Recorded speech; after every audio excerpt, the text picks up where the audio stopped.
Everybody, I wanted to post a quick video just to give a couple updates with some really exciting stuff that have been going on in the last week. I had thought for a while about trying to start a blog, but realized that my life is just not conducive to sitting down and writing. So I'm going to try posting some occasional videos with updates and ways for you to get information. So on today's episode, I wanted to talk about a couple of things, the first of which is a quick review of last night's WMCC Listening Session. So the Western Mass Climbers Coalition has been hosting different events to increase awareness of justice, diversity, equity, and inclusion at Western Mass area crags. I'm on the board of the WMCC and I'm a part of the JDEI committee. So myself, along with a number of other incredible folks, have been working to host these community forums. And last night we had our second listening session, which was hosted on Zoom. We had over 40 people there, which was mind-blowing, incredible. And if you weren't able to make it, I have to say you missed out. It was really, really incredible. It was really great. There were folks from inside of the community that I'm aware of, from outside the community. When I say community, I mean Western Mass specific.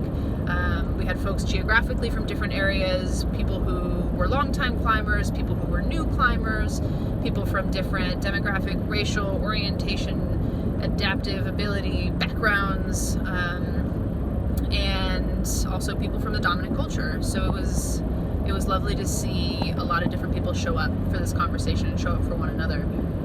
So I just wanted to give you a quick sense of a couple really incredible things that came up at last night's meeting, just to give you a little taste and encourage you to really, really consider attending the next one. We're hoping to host another one in March, so you can keep an eye out on my website or on the Western Mass Climbers Coalition website for that. All the updates are there, and I hope you make it. I really do, and I hope you bring a friend or 2 friends or 10 friends. So last night's meeting, some of the key points that were brought up were the topic of violence and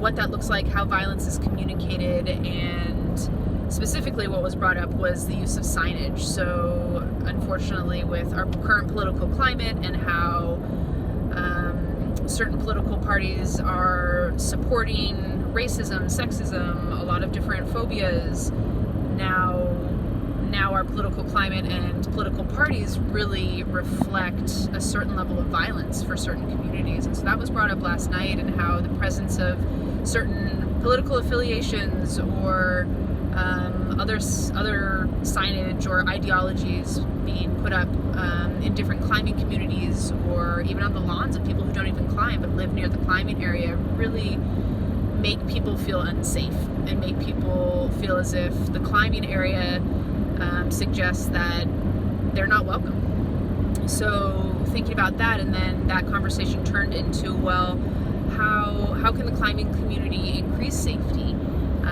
and increase access for folks who would otherwise avoid crags because of these signs or ideologies, and certain really incredible ideas were brought up. So through that, there was this conversation about how can folks increase safety, and what came from that was displaying or using or wearing certain commonly known ally affiliations or stickers or patches or shirts or whatever it is. So whether that be like the pride flags or the BLM movement or adaptive climbers or whatever it is, whether that's a group you're a part of, a group that you're an ally to or with, folks in our group shared that really makes a big difference in terms of how safe they feel.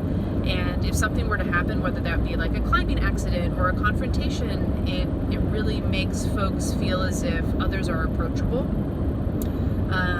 So that's something maybe to think about.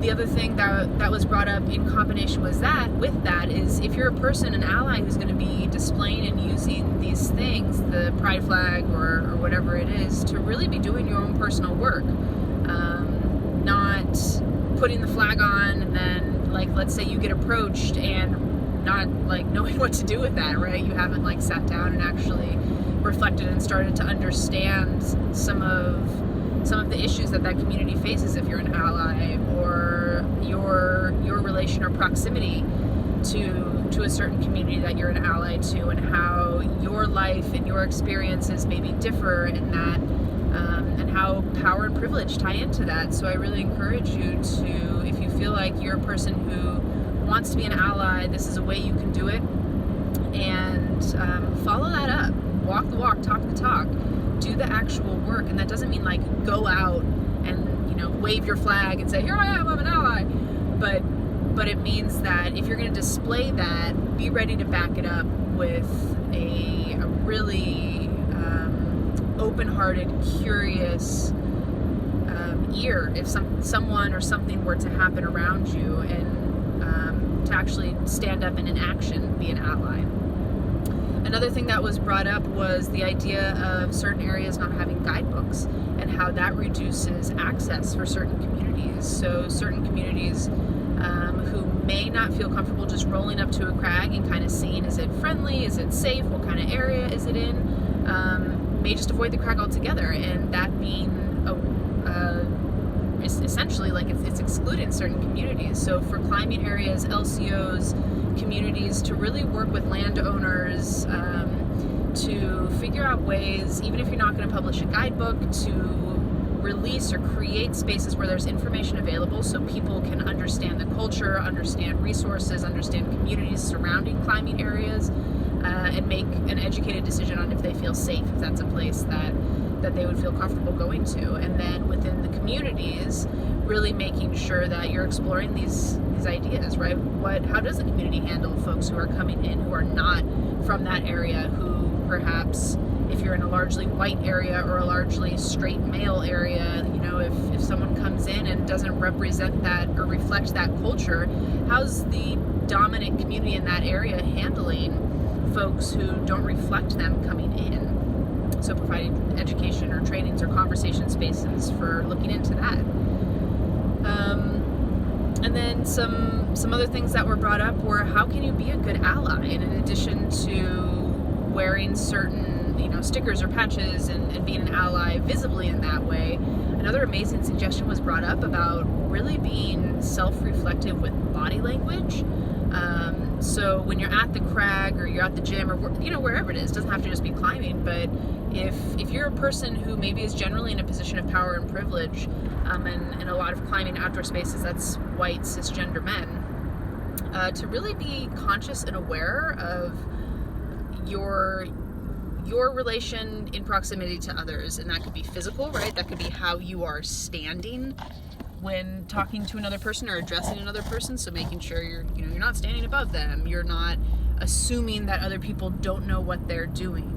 If you need to offer suggestions or you see something unsafe, finding ways to do so in a way that still assumes competence, and taking some time to really reflect on times that perhaps that you haven't assumed competence, you haven't assumed that someone is capable of doing certain things, and so because of that you have perhaps done things or said things that belittle them and condescend them, and reflecting, why is that? Why did that happen?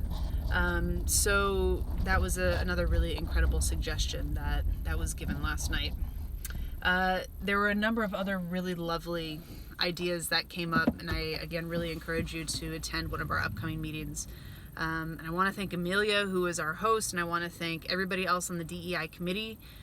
So Pam and Dulcie and Bill and Kayla and Sarah, who all spend their time and energy and passion organizing these things. And then of course to the 40 folks who signed up and attended and were there, thank you. Thank you for being there. Thank you for being a part of the conversation and continuing. So the other update I wanted to give before signing off today was the other exciting thing was that I've been starting to talk to a lot of schools this week about programming to help kiddos transition back to regular education from the time of COVID. So a lot of schools are starting to have these conversations and think about, what do things look like next fall, hoping that they can be back in person, and they're starting to consider ways to support students. So while the last 9 months, I think, has traumatized everybody on different levels for different reasons, something we can all agree upon is that it has the culture around mental health and around supporting mental health has really shifted a little bit to become a bit more of a priority. And so schools, I'm seeing, at least in this area, are starting to prioritize that, which is incredible.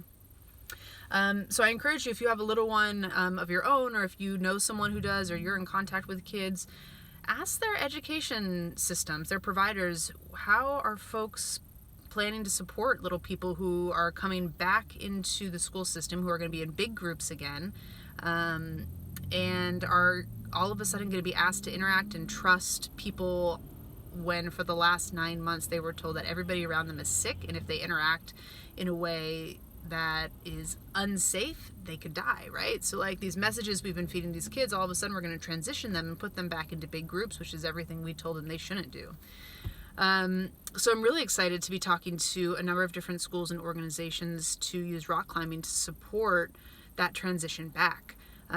So looking at doing some orientation programs, looking at doing some capstones and some regular year programming, and getting kids outside in groups to develop trust and family and start to unpack a little bit of what COVID has brought them, and the different layers of that for everybody, because it's not just a sickness that happened in the last 9 months, right?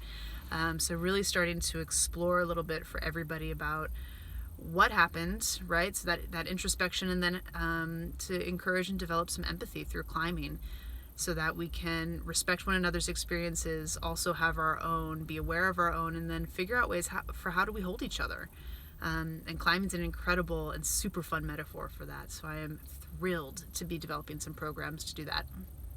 So if you are in the area and you know of a school who could use that, send me a message or reach out to them and encourage them to think about rock climbing as an option. It's a really cool tool for that, and it's needed it's needed now more than ever. Cool. I think that's all the updates I have. So I hope to see you all at the crag or at a gym or something. I hope you're having a great Wednesday, and I will post more of these little updates on occasion, especially if folks are finding them useful to be connected and kind of know what's going on. All right. Have a great rest of your day, everybody. Bye.